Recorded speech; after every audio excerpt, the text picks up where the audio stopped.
Today, I'm going to share the story of Chitose from Stellar Sora. She is the first character introduced along with the release of Stellar Sora, and with being the first, I thought I'd give her story a quick telling. There will be some terminologies that I may be unfamiliar with, but I'll do my best to explain the meaning of each to the best of my understanding. I will also like to note that this may not be the full story of Chitose, as there may be things that are added in the future.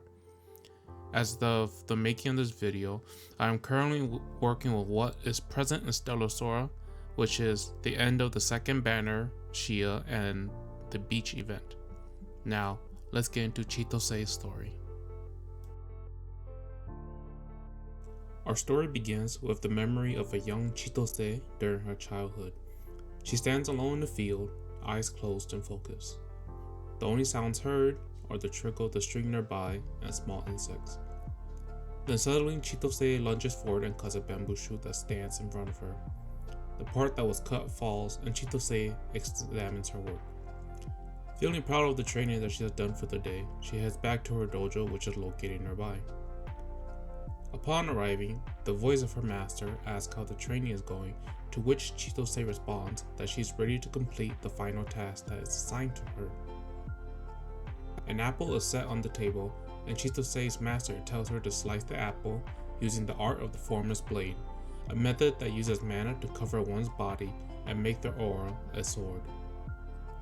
After being told this by her master, Chitose focuses her mana and cuts the apple in half. Pleased with the results, Chitose's master tells her that her training is over and now she must start her journey. Chitose asks her masters more clarifying questions, but no one responds to her. We fast forward a little bit, and Chitose is seen talking with a few trekkers about an issue. She has accidentally cut another trekker's possession, and they were upset at her. She apologizes for the act, as Chitose is unable to fully control her aura, but with the trekkers being upset, she leaves and heads towards a nearby monolith. We now see that Chitose is part of a new party of trekkers, and all of them have just cleared the top of the monolith. As the other trekkers are talking about the rewards, Chitose talks about how she wishes to find a wielder that will allow her to bring out her full potential, and leaves the party.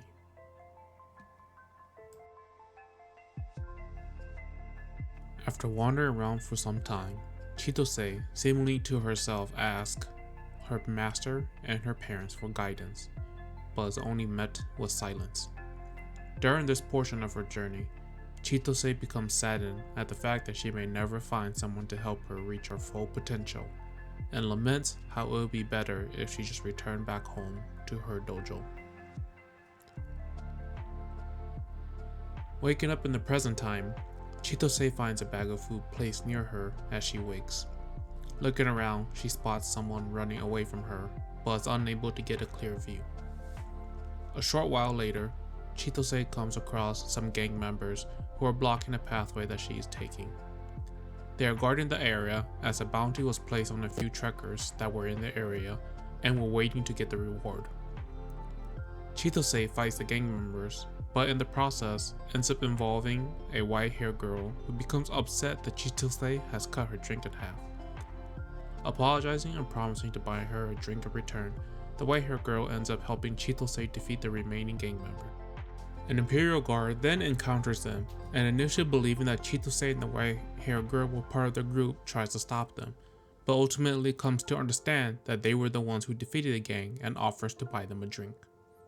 During this encounter, Chitose learns that the white-haired girl's name is Cosette, and the Imperial guard's name is Tilia. Chitose then continues to search for the person who gave her food after being given a description by Tilia, which ends up being the tyrant. Some time passes, and Chitose is tailing the tyrant's group. Since Tyrant is the person who gave her the food, Chitose is now trying to repay the favor. She clears out a few thugs blocking an exit path, and then encounters an Imperial guard who stops her.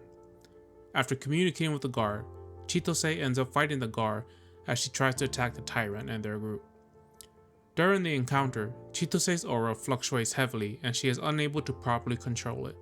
However, after being within range of the tyrant, she becomes able to fully control her aura and fights off the Imperial Guard while allowing time for the tyrant and her group to escape. Left alone, Chitose tries to defend against more Imperial Guards. However, at this moment, Minova and the Ashwind clan, along with the tyrant and the remaining group members, jump back in to disorient the guards with smoke bombs. Exhausted, Chitose falls to her knees and is helped by the tyrant. Being afraid, however, that her aura will cut the tyrant, and having upsetting flashbacks of her encounters with other trekkers, Chitose warns Tyrant not to touch her, but she grabs her by the hand anyways and they escape the scene. In a dark clinic rests Tyrant and Chitose. She remembers what her master has said about finding a wielder, and now after meeting hers, Chitose pledges herself to be the blade for the Tyrant and wishes for them to be her master. Happy to have finally found someone special for her, Chitose retreats into her futon and awaits the next day. On the next day, Chitose and the tyrant have a conversation about becoming the master for Chitose as the wielder. During the war between the Krita Trading Company and the Tyrant's Company, Chitose assists the tyrant by clearing out stellar monsters while the others go to confront the company boss. The group's path is blocked by Aloria, who is part of Nocturne Eterna, a group which wants to destroy monoliths with monsters, and is also currently manipulating the war. However, Chitose steps in and fights Aloria using her sword techniques. After Chitose's attacks, she wounds Aloria and forces her to retreat from the battle, leaving Chitose to clear up the rest of the Stellar monsters that surround the area. And once the war comes to an end, Chitose returns with Tyrant, but eventually parts ways temporarily to further improve herself. Past this, Chitose doesn't have much interaction anymore with the current story, and more of the backgrounds that surround her is also no longer explained. Though she does have her affinity story, it doesn't add much to the things that we already know. Chitose's story, however, does give us a small sneak peek of her insecurities and how it has shaped her personality. And that's the end of the story of Chitose, an unfulfilled person who spent their life honing a blade technique to perfection and was finally able to find someone to help her become who she could. While her story currently stops here until further additions are made, I say it's a pretty good starting point to a character's background in Stellar Sora, and if it continues in the future, then we'll probably be able to see more of Chitose's character. But that's all for today's videos, and as always, thanks for watching.